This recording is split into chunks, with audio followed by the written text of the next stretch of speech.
Through a combination of prior planning and neglect, I've discovered that I have fish in my dam. Not just fish, but many sizable silver perch. It must have been about 4 years ago I bought a bag of 100 fingerlings at the Epsom Field Days. I released them into the irrigation dam at the back of my house and promptly forgot about them. I did look for them in the first few weeks after their release, but there was too much water and too few too small fish. I assumed that they had either died or had become food for the numerous water birds that paddle around the dam or dive in from the overhanging branches of the large eucalypt on the bank. I'd like to claim that it was patience that let me stop constantly checking and fretting about the fate of my fingerlings. But the truth is, I moved on to other things and they were forgotten until a friend who was installing a solar pump near the dam asked me, "Do you have fish in that dam?" As he had heard some irregular splashing, which to his more informed ear sounded like fish breaching the surface. This aroused my curiosity, and I decided to look more closely and to even throw in some small pieces of bread. Nothing happened the first day, but I did notice that the bread disappeared a few hours later. I tried again, and this time I sat with a cup of coffee and waited. Within a few minutes, I began to hear the sound of fish breaking the surface as they snatched at the little pieces of floating bread. And so began a daily ritual of feeding the fish. Darkness and reflection at the beginning and end of the day. It's been good for me. I hope it's been good for the fish. I think they've come to expect it, because now they appear within seconds to get their bit of whole grain bread. As COVID restrictions have eased and friends and family have started to visit again, it's become a joy to share the wonder with them. Adults and grandchildren alike smile in delight in seeing the fish emerge briefly from the depths of the dam to snatch a piece of bread, then quickly disappear back to water.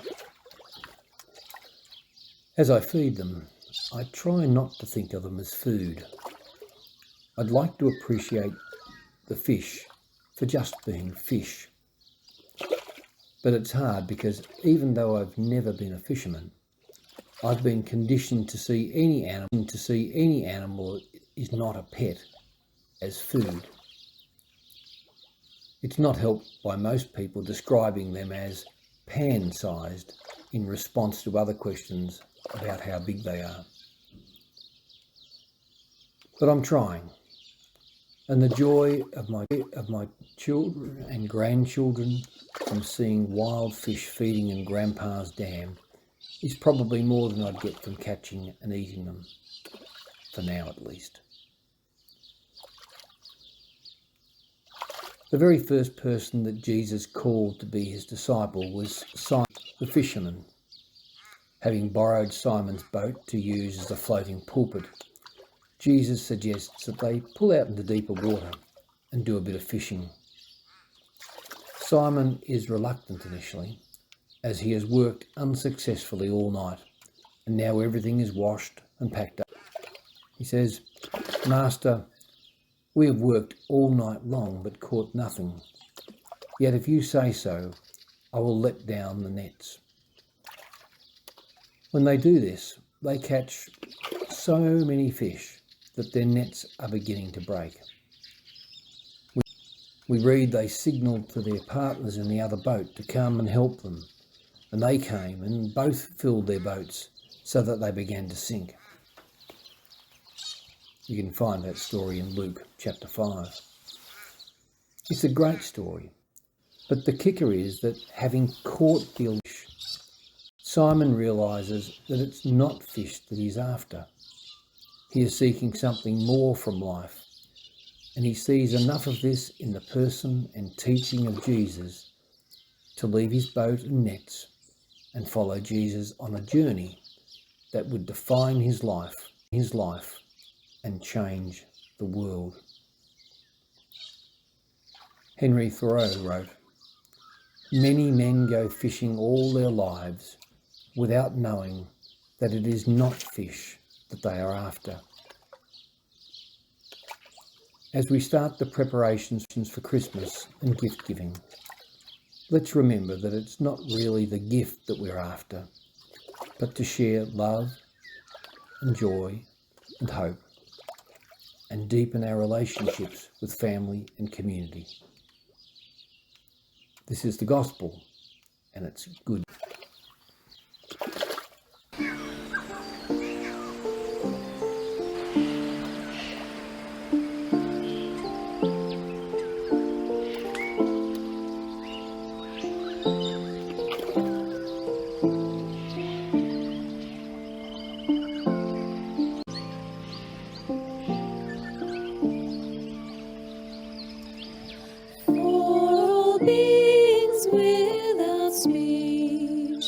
For plants that sing their silent song, for wilderness in wordless earth, the spaciousness for which we long. Who will speak for wild ones now, and love the more than human world? Earth calls in tumult and in peace, alive in us, like leaves unfurled.